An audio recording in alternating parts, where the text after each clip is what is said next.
Saudações a todos, nossos votos de muita paz.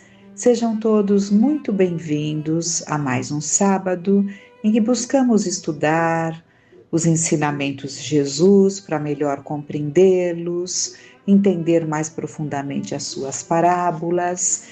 E estamos vendo a análise de 3 das suas parábolas trazidas por Mateus, né? E quem está fazendo essa análise é o professor Severino Celestino da Silva. Então, nós iremos começar agora a análise da parábola do tesouro e da pérola, nos recordando que terminamos justamente falando que se nós pensarmos no tesouro, né, buscando os ensinamentos de Jesus, que foi a forma como terminamos. Onde está o teu tesouro, aí está o teu coração. Então Jesus nos ensinou, né? Onde está o teu tesouro, aí estará o teu coração. Então aquilo que você preza, tem fixação quantas vezes, lá está o teu coração. Estamos nos referindo nas condições de desequilíbrio, né? Muitas vezes estamos insistentemente, até dentro do quadro que chamamos de afeto, insistentemente presos a alguém, presos a uma lembrança de alguém, né? Então, e o nosso pensamento está lá, ou seja, onde está o nosso tesouro, lá está o nosso coração, lá está o nosso pensamento. E vamos buscar então a parábola. No Evangelho de Mateus, capítulo 13, versículo 44, há uma parábola que também se encontra no Evangelho apócrifo de Tomé, embora ele seja chamado de Tomás, por alguns seu nome é Tomé, que foi aquele que pediu para colocar o dedo na chaga do Cristo. Este último é considerado o quinto evangelho, e apesar de ser considerado apócrifo, ele possui muitos ensinamentos que chegava até ser considerado por alguns estudiosos superior aos canônicos. Ele compreende 114 versículos que falam de praticamente todos os assuntos. Portanto, é um evangelho muito rico que, inclusive, esclarece a polêmica de quem foi que sucedeu a Jesus. Como se sabe, Pedro não foi o primeiro Papa, mas ele poderia ter sido o sucessor de Jesus? Ao lermos o Evangelho apócrifo de Tomé, do versículo 11 ao 14, encontramos a pergunta: Mestre, quando não estiveres mais aqui, a quem seguiremos? Jesus então lhe respondeu: Quando eu não estiver mais aqui, ide a Tiago, o justo, para quem os céus e a terra foram criados. Como vimos, esse versículo aponta que Tiago, o justo, irmão de Jesus, foi o verdadeiro sucessor dele, dirigindo a comunidade de Jerusalém no cristianismo primitivo por aproximadamente 32 anos. Essas colocações aqui não são muito estudadas, né, porque fazem parte do Evangelho apócrifo. Que seria isso? Escrito fora do tempo, nem digamos fora do tempo, porque todos foram escritos em determinados tempos, né? Nenhum foi escrito exatamente enquanto Jesus estava aqui, embora muitos fizeram anotações do que Jesus falava, mas são considerados apócrifos aqueles que não fazem parte dos 4 evangelhos, né? Que ficaram para toda a posteridade. E então são pontos ali que não são muito ventilados, digamos assim, né? A análise deste capítulo, continua o Severino, Usaremos, além das interpretações judaico-cristãs e doutrinárias, algumas das palavras presentes nos apócrifos. Apesar do evangelho apócrifo ser um evangelho diferente, ele foi muito estudado e contribuirá na busca de compreensão em relação à herança espiritual que Jesus deixou. Além disso, ele se faz útil, já que aborda também a discussão de parábolas por meio de outras perspectivas, e por isso alguns dos seus versículos serão utilizados em auxílio ao entendimento. Então, vamos lá, vamos ao versículo. O reino dos céus é semelhante a um tesouro escondido no campo. Um homem o acha e torna a esconder. E na sua alegria vai, vende tudo o que possui e compra aquele campo. Vamos ler novamente? O reino dos céus é semelhante a um tesouro escondido no campo. Um homem o acha e torna a esconder. E na sua alegria vai, vende tudo o que possui e compra aquele campo. Para iniciarmos a reflexão sobre a parábola do tesouro escondido, chamamos a atenção para uma questão importante. A pessoa que encontra esse tesouro, ao encontrá-lo em uma terra que não é dela, esconde tal tesouro para poder comprar essa terra ou este campo. Obviamente, ela não informa o dono do campo que ali há um tesouro e, portanto, ao comprar o campo, ela pagará muito menos do que ele realmente vale, considerando o tesouro escondido nele. A questão é, no tempo de Jesus, se uma situação dessas ocorresse e fosse analisada pela condição da lei judaica, seria possível afirmar que essa pessoa era desonesta, imoral ou estava cometendo ato ilegal? A resposta para essa pergunta está muito clara nesta lei, pois ela especifica de uma forma detalhada a conduta esperada nessa condição. Na lei judaica, está escrito, por exemplo, que se uma pessoa está andando em uma terra pública e encontra um tesouro que não possui uma identificação da pessoa a quem ele pertence, ele irá pertencer àquela pessoa que o encontrou. No entanto, se esta pessoa entra em um campo particular e, para exemplificar, escava esse campo, encontrando nele ouro e diamantes, mesmo que eles estivessem na condição de ouro ou diamantes brutos, ao escavar essa terra, essa pessoa já encontrou a quem pertence aquele tesouro, pois aquela terra tem um dono e tudo aquilo que está dentro dela pertence ao proprietário. Para melhor ilustrar a lei, construímos uma outra situação hipotética, em que a lei judaica não se aplicaria da mesma forma. Imagine, por exemplo, que uma pessoa vai até um fazendeiro e demonstra interesse em comprar uma de suas fazendas, perguntando a ele o valor pelo qual ele a venderia. O fazendeiro, então, lhe dá o valor de R$100 e o interessado compra aquela fazenda por aquele preço. Porém, após a compra, o novo proprietário fura um poço artesiano que irriga seu campo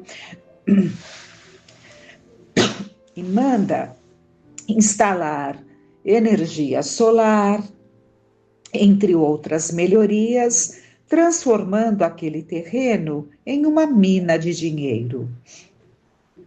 O preço dado pelo primeiro fazendeiro era aquele que ele considerava justo, suficiente para se sentir feliz e satisfeito pela sua própria avaliação da terra.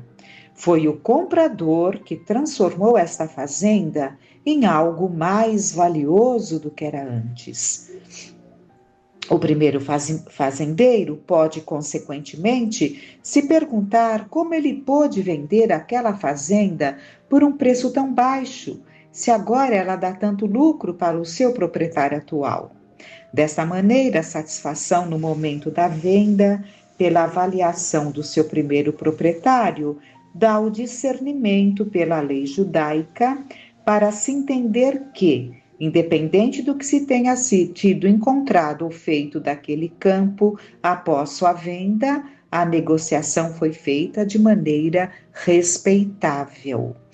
Da mesma forma, se uma pessoa chegasse em Dubai, em 1940, em uma vila de pescadores, e dissesse a eles que ali havia petróleo, eles, os moradores locais, cobrariam um valor muito alto por esse petróleo. No entanto, se isso ocorresse hoje em dia, o valor cobrado já seria diferente, muito menor, visto que o petróleo é apenas uma das muitas riquezas de Dubai. Atualmente, a cidade é também um grande centro comercial e de turismo, portanto, existem riquezas que valem muito mais do que o petróleo. A avaliação de uma terra sempre será arbitrária ao conhecimento daquele que está realizando a negociação. Israel, em 1948, possuía somente vegetação, pântano e deserto. Hoje, no entanto, é uma das nações que lança satélites ao espaço. Não há nada na história que poderia ter previsto que aquela terra seria tão valiosa quanto se tornou. De acordo com a Constituição brasileira, segundo o Departamento Nacional de Produção Minerária, se alguém passa por uma fazenda da qual essa pessoa não é proprietária e encontra alguma riqueza no solo, essa riqueza será do proprietário da fazenda.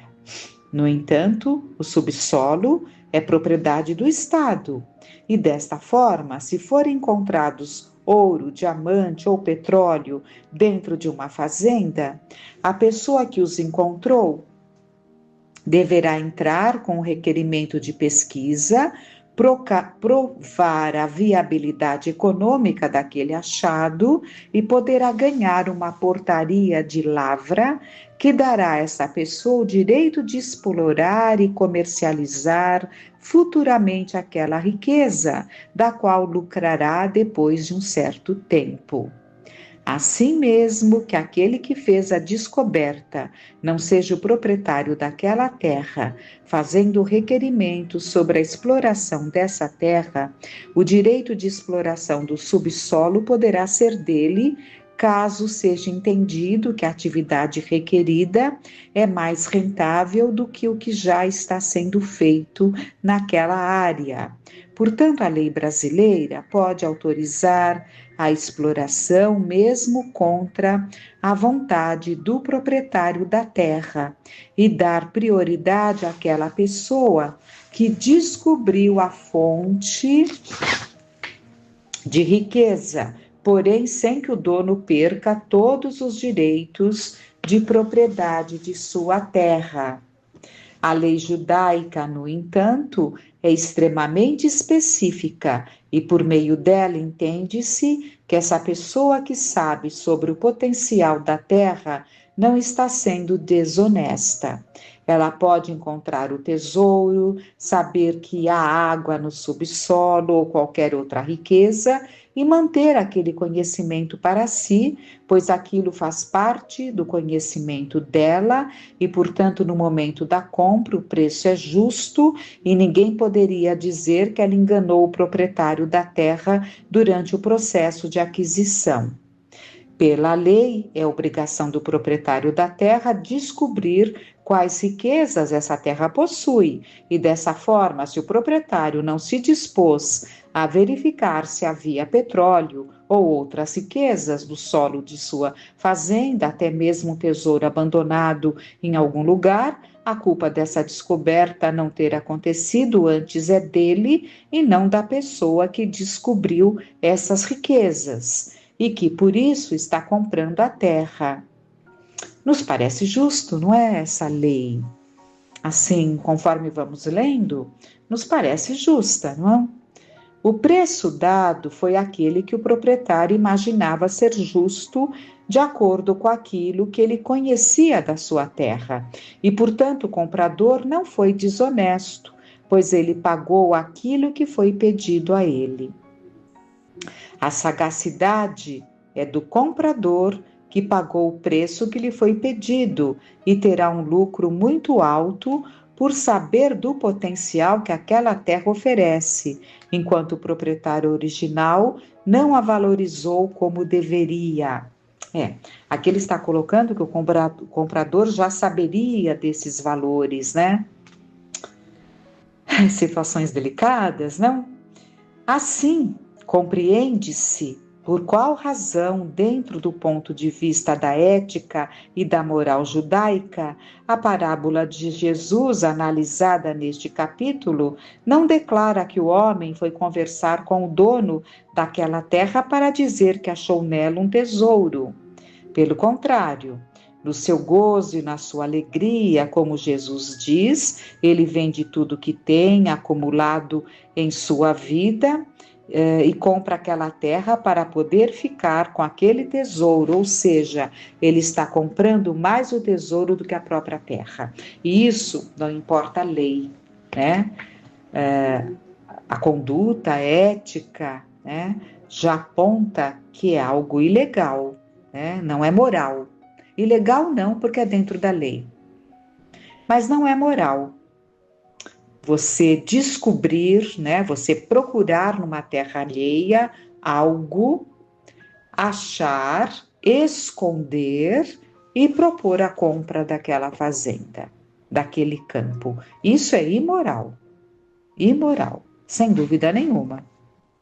É dessa maneira que entra em questão o lado espiritual na parábola, pois o reino dos céus funciona assim. Por essa razão que Jesus disse ao homem rico para vender tudo o que tem e dar aos pobres, para que assim então ele tenha um tesouro no céu e não aqui na terra. Com a conduta proposta por Jesus, é impossível não recordar seus discípulos, que abandonaram tudo aquilo que tinham de material pelo tesouro dos céus que Jesus ofereceu a eles em troca do convite de serem seus discípulos. Feliz o homem que armazena o tesouro no mundo espiritual, onde a traça não o consome, o ladrão não o rouba, a ferrugem não o destrói. Jesus não está falando de um tesouro escondido no campo. Ele está falando daquele que leva ao reino dos céus. Esta metáfora, construída por Jesus, é fantástica, pois ele quer oferecer a todas as pessoas o entendimento do quanto o reino dos céus é importante. O livro de Jó, capítulo 3, versículo 21, fala dos miseráveis, abre aspas, que esperam a morte e ela não vem, e cavam em procura dela mais do que de tesouros ocultos. Então, essa é a passagem no livro de Jó. Eles representam aqueles que procuram um tesouro material com todo denodo e com toda garra, colocando tudo o que possuem na sua busca, e o que ele traz é a liberdade material, a condição, a posição e tudo mais que seja possível que esse tesouro ofereça, mas somente na terra. No entanto, como esclarece Jesus, esse tesouro ainda pode ser roubado por um ladrão, comido por uma traça ou destruído pela ferrugem. Por outro lado, o tesouro que está sendo apresentado por ele é o reino dos céus, que não pode ser consumido por nenhuma adversidade, e este sim oferece a liberdade espiritual. No tratado Sabá do Talmud, um dos livros que faz parte de um compêndio de livros que traz a tradução oral do povo judeu, está escrito a história de Youssef, ou José. um homem que apreciava muito o sabá. O sabá é o último, o sabá é o 7º dia, no qual o povo de Israel possui o costume de não trabalhar. Na verdade, o recolhimento já se inicia na sexta à noite, estendendo até o sábado à noite. O povo de Israel dedica esse dia à família, à oração, à prece, a fazer grandes refeições e a convidar os pobres, necessitados, amigos, a todos que queiram e possam estar em casa junto à mesa. Neste momento, as pessoas oferecem, compartilham tudo de melhor que elas possuem a todos que queiram estar com elas. Essa é uma ideia viva de fraternidade e representa como o espírito de Mordechai clarifica na Revista Espírita, de março de 1861, a aspiração ao que será o mundo regenerado. Então, agora, nós vamos ver uma passagem que encontramos na Revista Espírita, a revista escrita por Kardec, né? Que ele escreve até o último mês que ele desencarna, né? Está lá a revista criada por ele e que continuou até a sua morte e continuou-se depois da sua partida. Mas vamos lá, a história de Youssef. Então, quem colocava ali na revista era Allan Kardec, né? Conta a história que Youssef tinha um vizinho que era gentil e não era judeu. Gentil é o estrangeiro, é todo aquele que não é judeu, que não pratica o judaísmo. São chamados, até os que são judeus de nascença, mas não praticam o judaísmo, são chamados de gentis, né? Então, ele era gentil e não era judeu. Esse vizinho consultava os astrólogos e magos e um dia ele foi até um feiticeiro que lhe falou: veja a linda propriedade rural que você possui. Aquele lindo campo terá outro dono em breve. O dono do seu lindo campo será Youssef, aquele homem que tanto adora e que tanto se dedica ao dia de sábado. Youssef era conhecido por toda a cidade por comprar as melhores carnes, os melhores peixes, os melhores vinhos e os melhores pães nos dias de sábado. O vizinho, esse homem gentil, sabendo que, por alguma coisa, poderia perder a sua propriedade, decidiu vendê-la e, com o dinheiro da venda, comprou uma pérola. Ele trocou toda a sua propriedade por uma única pérola, tão cara que custava o mesmo que todo aquele campo. No entanto, ele tinha medo de ser roubado e, por esta razão, decidiu colocar essa pérola no seu chapéu ou turbante, carregando-a lá. Um dia, ao atravessar um rio por uma ponte, um vento muito forte começou a bater e carregou seu chapéu, que caiu dentro do rio. Quando isso aconteceu, um peixe grande aparece e, vendo aquele ponto brilhante descendo em direção ao fundo do rio, abocanha a pedra, sem saber, obviamente, que se tratava de uma pérola. Posteriormente, um pescador que estava pescando pouco antes do sabá começar, pois assim que esse dia começa, os judeus não podem mais comprar ou preparar comida, nem fazer qualquer outro tipo de trabalho segundo a lei judaica. Pegou exatamente aquele peixe. Com a hora do sabá se aproximando, o pescador não sabia o que fazer com aquela enorme criatura, que já valia muito por seu tamanho, até que se lembrou do bom Youssef, que era conhecido por comprar as melhores comidas para dispor na sua mesa de sabá, e ofereceu-lhe sua pesca. Yosef comprou o peixe e, ao abri-lo para prepará-lo para as suas visitas, encontrou a pérola e assim ficou muito rico.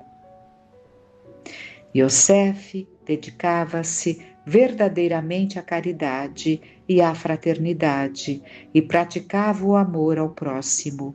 Em outras palavras, ele vivia na prática e na observação das leis divinas representadas aqui dentro do judaísmo.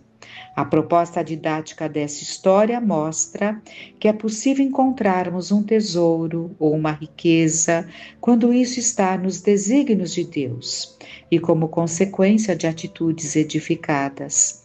Desta forma, a pérola, ou seja, o tesouro encontrado nesta história, é um simples modo de representar aquilo que ele iria encontrar no pós-túmulo, por ter sido quem ele foi em vida.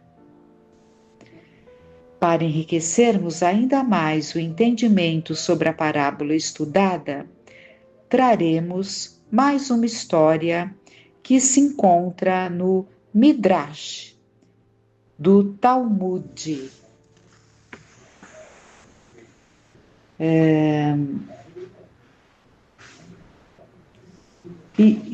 Vamos lá. A história da vaca. Yehuda era um homem muito rico e gostava muito de fazer caridade e ajudar os pobres. Ele nunca deixava de ajudar aquelas pessoas que o procuravam e fazia questão de doar seus pertences a quem precisasse. Ele distribuía dinheiro para todos os lados, para todos aqueles que quisessem ou estivessem passando por necessidade. Contudo, ele tinha tanta vontade de auxiliar as pessoas que acabou distribuindo tudo o que possuía e se tornou pobre. Sua esposa então indagou: como você pôde dar tudo o que tínhamos aos pobres? O que você fará agora? E Yehuda respondeu a ela: vamos fazer o seguinte, mulher. Vamos vender parte da nossa propriedade, porque com essa parte vamos adquirir alguma coisa para a nossa subsistência.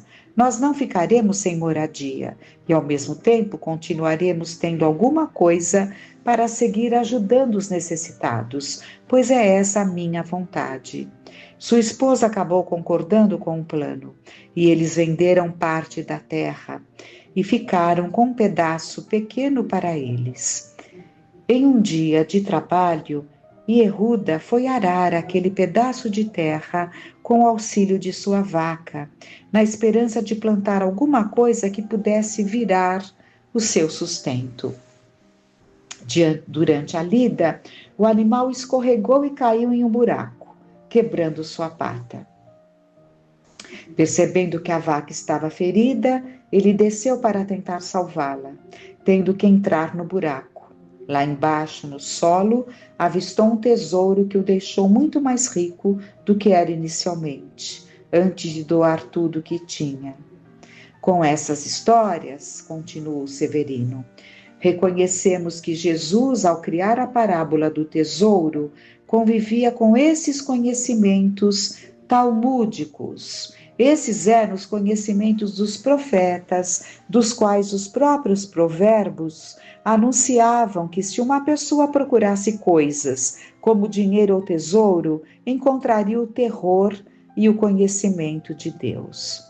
Como vimos, Salomão também cita o tesouro como uma coisa pela qual todos sentimos ambição e desejamos. O tesouro não é algo novo, visto que estava presente nas histórias do filho de Davi, que viveu cerca de 1000 anos antes do Cristo, o rei Salomão, filho de Davi. Jesus, portanto, está contando uma história que ele já conhecia, pois ele possuía conhecimento desses princípios judaicos. Para continuarmos o estudo deste capítulo, vamos acrescentar o item 109 do Evangelho Apócrifo de Tomé, a análise, no qual ele diz de maneira interessante. Nós vamos ler só o trecho do Evangelho. O reino é como uma pessoa que tinha um tesouro escondido no campo, mas não sabia. Quando ela morreu, deixou-o para seu filho. Este, não sabendo do tesouro, assumiu o campo e o vendeu. O comprador arava quando descobriu o tesouro e começou a emprestar dinheiro a juro para quem desejasse. Nós vamos continuar, né? Mas muito bom esses textos que nos remontam a esses tempos tão longínquos, que nos ajuda a compreender melhor, né? Porque Jesus se utilizava das vivências do seu povo judeu. E era através dessas experiências que eles tinham, né, nas suas tradições, né, nas suas vivências, que Jesus buscava ali ensiná-los. Então, é uma riqueza, né? Todo esse aprendizado é uma riqueza.